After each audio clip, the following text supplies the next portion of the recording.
এই আমাকে এক কাপ চা বানাই দাও তো। এখন চা দেওয়া আমার পক্ষে সম্ভব না, আমার এত অনেক কাজ।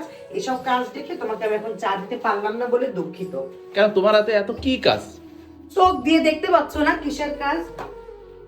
আর আমি তো মাসের বাজার করিনি, তাহলে তুমি এই মাছ মাংস দেখতেছি কি কোথায় থেকে পাইছো তুমি এগুলা? ওই তো, তুমি কি ভাবো যে তুমি একমাত্র মাছ মাংস কেনো আর আমার শাশুড়ি গ্রাম থেকে পাঠায়, ননদ পাঠায়, এছাড়া আমার বাসায় মাছ মাংস আসতে পারে না?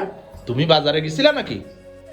জীবনেও না। আমি এইখান থেকে বাসার মোড় পর্যন্ত একা একা যাইতে পারি না, আমি যাবো বাজারে। তো এই দেশি মাছ কই পাইছো তুমি এগুলা? আরো কেটে কুটে দিছে কে তোমাকে? তুমি তো কাটতে পারো না। সিক্রেট। কই পাইছো বলো আগে। শোনো, এই যে সব সময় বলো না আমার আম্মু তোমাকে কত ভালোবাসে, কয়জনের শাশুড়ি তার বৌমাকে এত ভালোবাসে, দেখছো তোমার জন্য মাছ কেটে কেটে রেডি করে পাঠাইছে। হ্যাঁ, যা সত্য তাই বলছি, তো কি হইছে? আজকে আমার শাশুড়ি পাঠায় নাই, আজকে আমার আম্মু পাঠাইছে, আমার আম্মু। তোমার আম্মু পাঠাইছে? জি হ্যাঁ। তুমি এই যে ছোট মাছের চচ্চড়ি খেতে পছন্দ করো, তারপরে যে ঠান্ডার সময় পুঁটি মাছ দিয়ে হচ্ছে পালং শাক খেতে পছন্দ করো, তাই আমার আম্মা জান তার জামাইয়ের জন্য পাঠাইছে। কেন তোমার আম্মু আবার জামাই বাসায় এগুলা পাঠাইতে গেছে কি জন্য?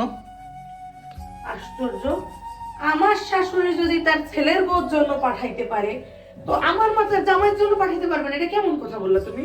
আমার মা তার ছেলের বাসায় পাঠায়, আর তোমার মা জামাইয়ের বাসায় পাঠাইছে, এটা কেমন দেখায় না? তার যদি এতই খাওয়াতে ইচ্ছা হয়, তাহলে আমি যে সময় বেড়াইতে যাবো সেই সময় রান্না করে খাওয়াবে, পাঠানোর কি আছে? আশ্চর্য, আমার মা তার জামাই বাসায় পাঠাইছে, ধরে নাও সেও তার মেয়েকে পাঠাইছে। আমার শাশুড়ি যদি তার ছেলের জন্য পাঠাইতে পারে, আমার মাও তার মেয়ের জন্য পাঠাইছে।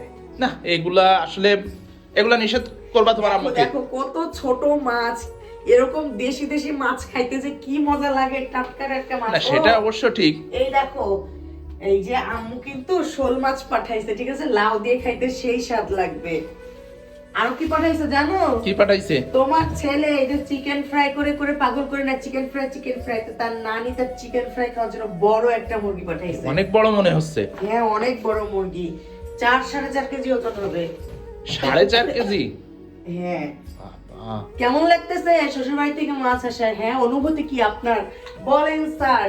আপনার সাক্ষাৎকার কি, আপনার অনুভূতি কি বলেন? শ্বশুর বাসা থেকে যাই পাবো তাই তো ভালো লাগে, তাই না? হ্যাঁ, তাহলে এতক্ষণ যা বলতেছিল সব নাটক ছিল না? আরে না, নাটক না। ওর সামনে একটু পাট নেই, শ্বশুর বাড়ি থেকে কেন পাঠাইছে, এটা যৌতুক, হ্যান ত্যান, নাটক করার জায়গা পাও না? না আসছে না, হইছে। এখন তুমি ওই ছোট মাছ দিয়ে চচ্চড়ি করো আর পালং শাক দিয়ে দেশি পুঁটি মাছ দিয়ে রান্না করো তাড়াতাড়ি। হ্যাঁ, আজকে এখন তো- জমে খাবো। হ্যাঁ, জমিয়ে খাবা, এখন জমিয়ে তো খাবো। বলবা এইসব। আর প্রথমে দেখে কত নাটক করলা। শ্বশুর বাড়ির জিনিস খাইতে সবারই ওরকম মজা লাগে।